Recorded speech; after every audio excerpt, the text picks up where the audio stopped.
initiated the first kiss? Who proposed? We both did. At different times, we both did. Acha. But I made like the grand gesture, so I think it's me. A grand gesture is overrated, huh? Shut up. Fair. Who likes to have sex oftener?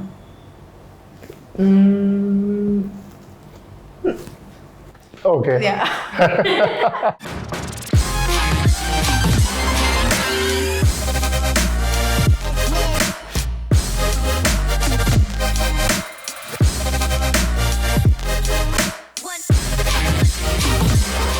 Hi, I'm Sachee. I'm Himanshu.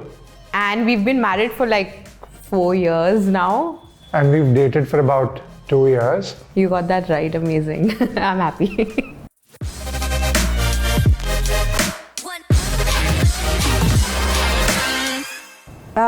I think because it's not like a he wants it or I want it more often kind of an answer. It keeps changing, right? And that depends on so many different reasons, how we are feeling mentally, physically. I think like the level of stress also, who's in the mood at that particular point of time. So it keeps changing. Sometimes he wants it more and sometimes I'm just in the mood. So I think it's not like a constant, it's just me or him. What do you think? Yeah, so I think neither of us can be labeled the hornier one because it... Or maybe we can. I think it can be like one of us. Yeah, every week or maybe every 10 days that changes. Yeah.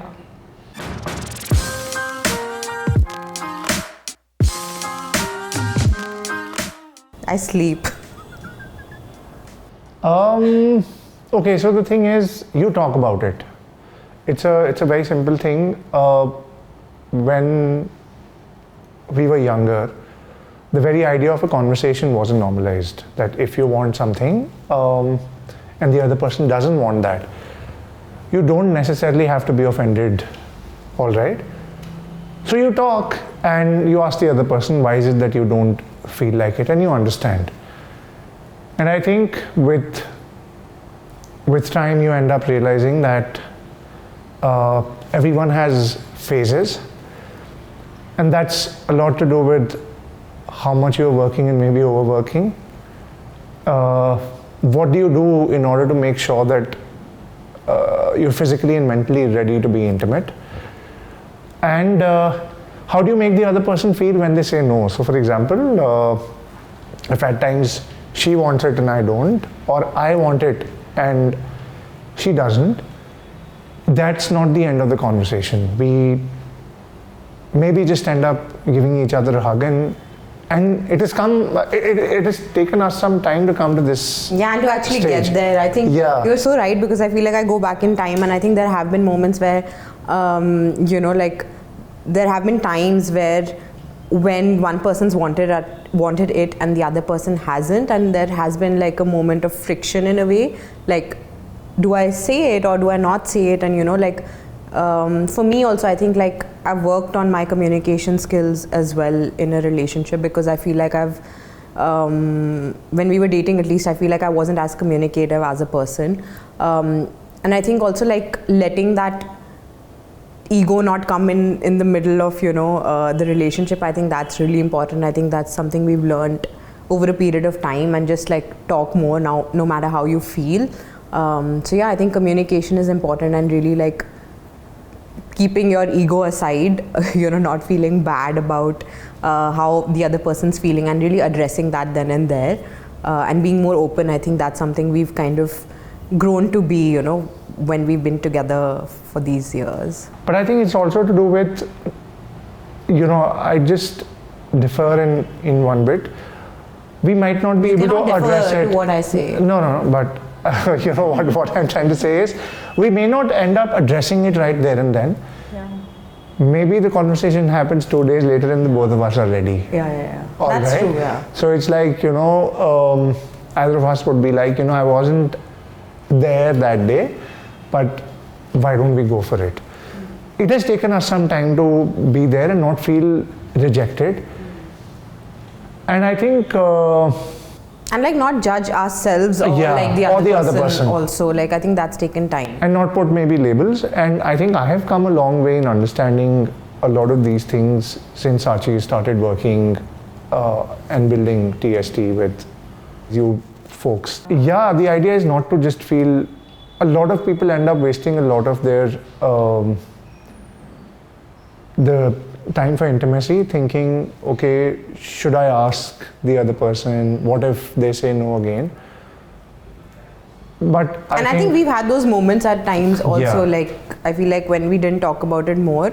But yeah, like I think over a period of time we've like understood that there are so many other factors that come into play, right? It's not just like, oh, this person doesn't want me, but of course like they must have so much going on, you know.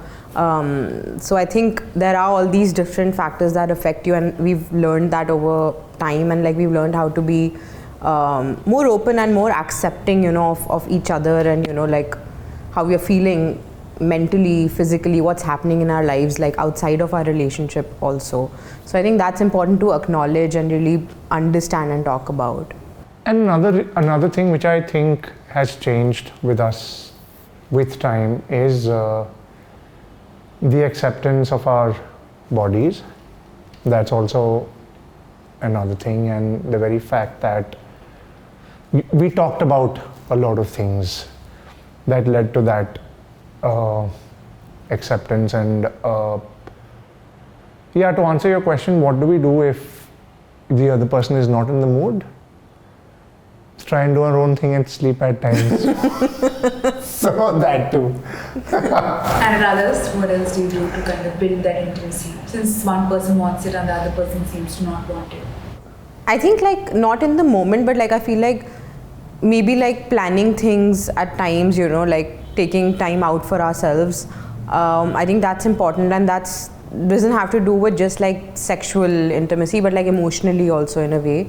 You know, like even if it's like literally just sitting in bed and watching that movie that we wanted to watch, and you know, like have like a bit of dessert together. So I think those are like little moments that we also value. I value at least.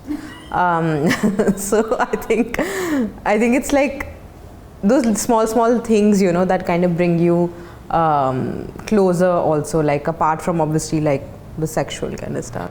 I think she misses the part wherein we fight about who's going to get the delivery later in the night. That we do. Yeah. So it all sounds like having dessert. It isn't. Who got the dessert to bed? Yeah, but I think the whole idea is, I think for me, conversation. When we started dating, there were still a lot of things left unsaid in a lot of ways, and I think now we're at a point wherein, at least I would like to believe, that we don't judge each other if one person wants it and the other doesn't. At the same time, there are times when both of us don't want it, and we don't try and label that feeling as something. And and another thing is, you know, while we've never really scheduled,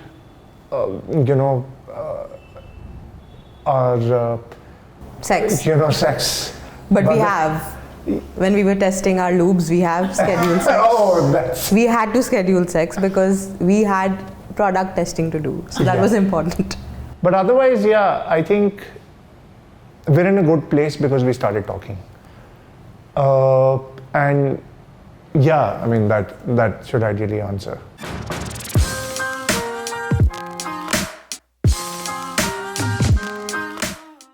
See, I think for us,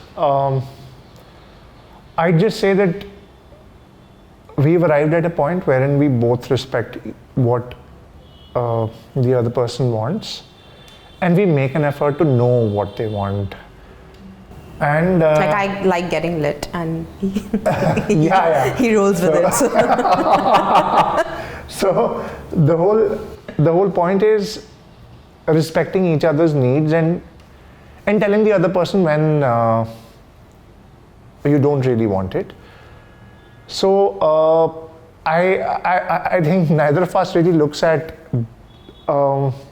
getting off as a conjugal right, but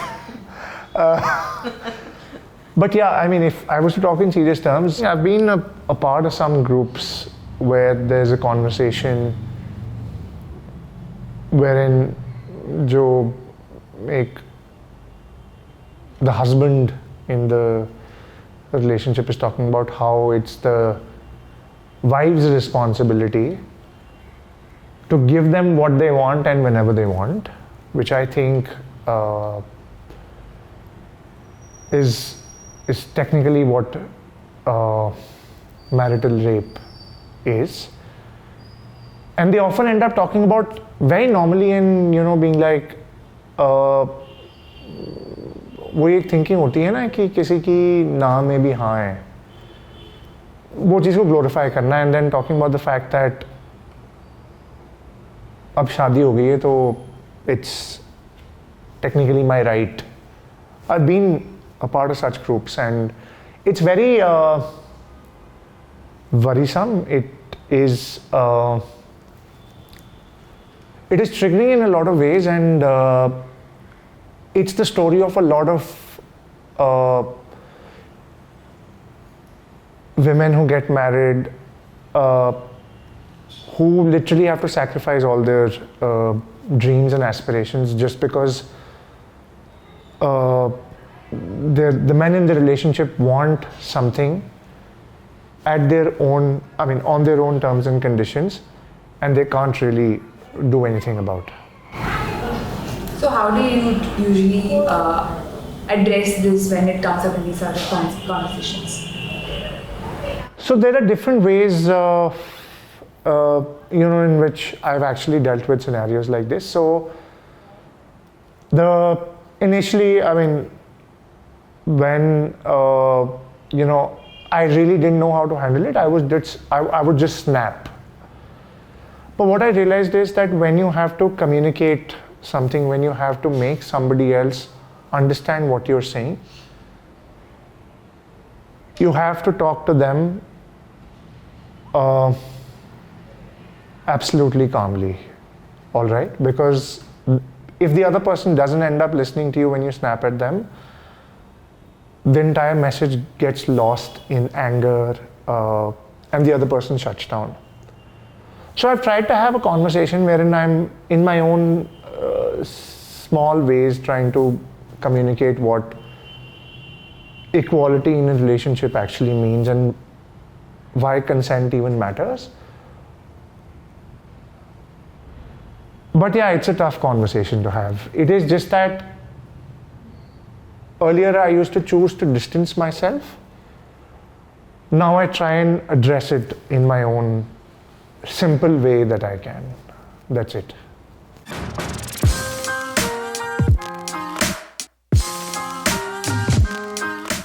I think women are conditioned to, keep other people happy, like everyone, and really prioritizing everyone else's pleasure. And of course, that includes keeping the man happy.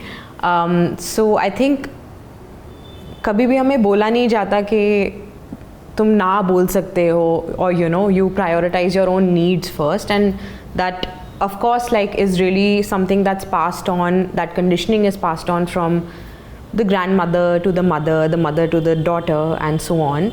And I think that needs to change, and with that Sassy thing, that's what we are trying to do as well. We are trying to normalize pleasure. We are trying to really bring products and conversations that really help people and help women prioritize their pleasure and not feel guilty about it.